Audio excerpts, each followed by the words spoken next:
সংঘর্ষ বিরতি হলেও রাজৌরি পুঞ্চ সেক্টরের গ্রামের মানুষ এখনও আতঙ্কিত। সন্ধ্যের পর থেকে আতঙ্ক বাড়তে থাকে, রাতের ঘুম ছুটে যায়। সিজফায়ারের পরেও এখানে গোলাগুলি চলছে।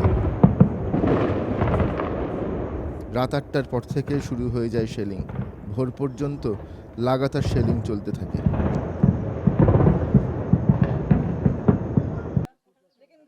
সিজফায়ারের আগের দিন সীমান্তের ওই প্রান্ত থেকে শেল এসে পড়েছে রাজৌরির এই গ্রামে। একই গ্রামের ১১টি বাড়ি ভেঙে গেছে। মধ্যরাতে যখন এই ঘটনা ঘটেছে, বাড়ির বাসিন্দারা কোনো মতে লুকিয়ে পড়েছেন বাড়ির পিছনে। हमारे को आवाज़ आ रही थी तो हमारे को पता चल गया था कि बमबारी बाहर से आवाज़ आ रही है। तो 1-1:30 बजे बम पड़ने शुरू हो गए, तो हम अंदर ऐसे ही पड़े हुए थे। तो जब इधर बम पड़ा तो हमारे को आवाज़ आई कि बाहर बम पड़ा, फिर ये शीशे वगैरह टूटने लगे। तो हम छुप गए। एक अलमारी थी वो आगे रखे, पीछे एक गद्दा रखा हमने, तो उसके पीछे हम छुप के बैठे रहे। बम तो देख लो आप ही, 8-9 तो बम गिरा है। हाँ, ये पास में दो हमारी, एक ज़मीन में, एक मकान के आगे, एक नीचे पड़ा, एक पीछे पड़ा, 2 पार मेरी बहन रहती है, उसके घर में पड़े हैं। नुकसान तो सबका हुआ है। সকালে এলাকায় পুলিশ এসেছে, প্রশাসনের কর্তা ব্যক্তিরা এসেছেন। ক্ষতিগ্রস্ত মানুষদের নাম লেখা হচ্ছে কাগজে, তাদের আশ্রয় শিবিরে নিয়ে যাওয়া হবে। हमारे पास टोटल यहाँ पे 11 जो हाउस हैं उनको पाकिस्तान की शेलिंग से नुकसान पहुँचा है, ठीक। और कुछ जो पार्शली है, कुछ फुली है।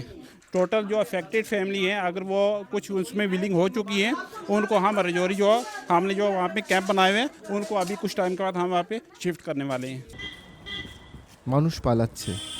পুঞ্চের রাস্তা বন্ধ করে দিয়েছে সেনাবাহিনী। রাস্তার মাঝেও শেল ফেটেছে বলে জানা গেছে। একের পর এক বাস আসছে ওপর থেকে।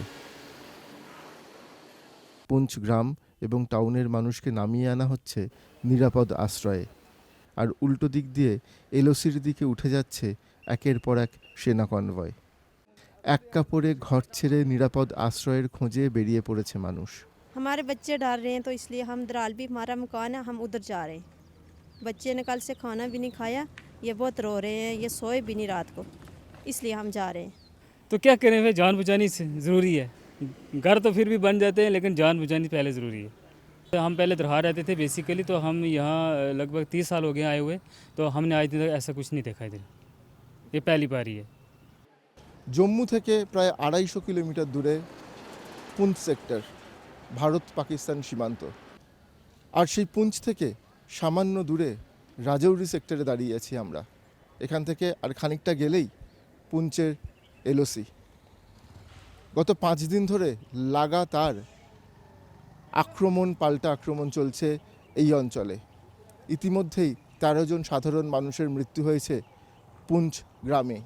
স্থানীয় মানুষ স্বাভাবিকভাবেই ভীষণ ভয় পেয়ে আছেন এবং তারা সকলে সমস্ত জিনিসপত্র নিয়ে চলে যাচ্ছেন এখান থেকে।